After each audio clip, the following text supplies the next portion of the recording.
A lot of times, Jesus' teachings were just simple facts about the reality of the world we live in. Like, this is true.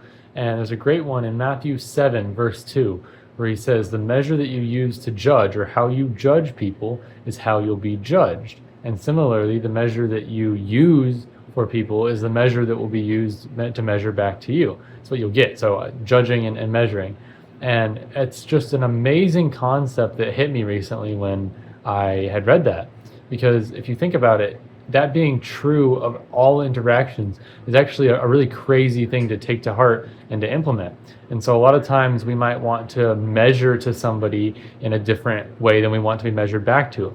You would love if somebody gives you something freely or is willing to lend you a helping hand or give you more for less, right?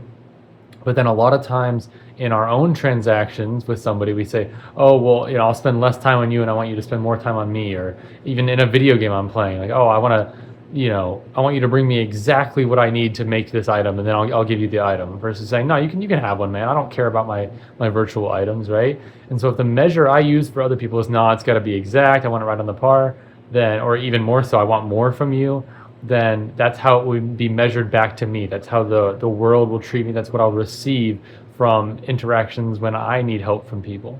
Versus if my measure is I will give anything to anybody, if I'm generous of my time and my money and my efforts, if I'm generous in those kinds of capacities, and again, in a video game, I say, nah, man, you don't have to give me anything. It's just, I'll give you one of these so you can have it, right?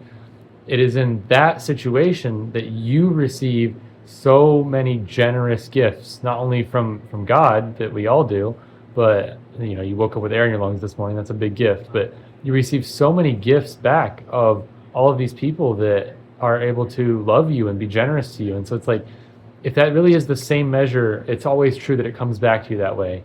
Again, I know I'm reiterating here, but it struck me as such a cool concept. Imagine walking in that way of just, I'm going to be generous to everybody, and then the world will be generous back to me. Not that we care about the things of the world, but we are still living in the world.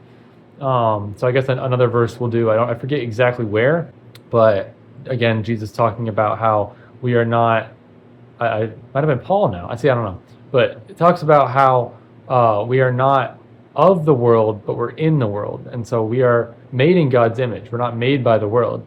We are completely set apart from the world, and yet we are still in it. You're still living here in the muck and the mire and the chaos of this world. And so it's not the focus of that you're not from the world, because you're not. You're born again of in Christ Jesus, but you are also sent out into the world to be a distribution center of his love, to love other people well, and again, to be generous.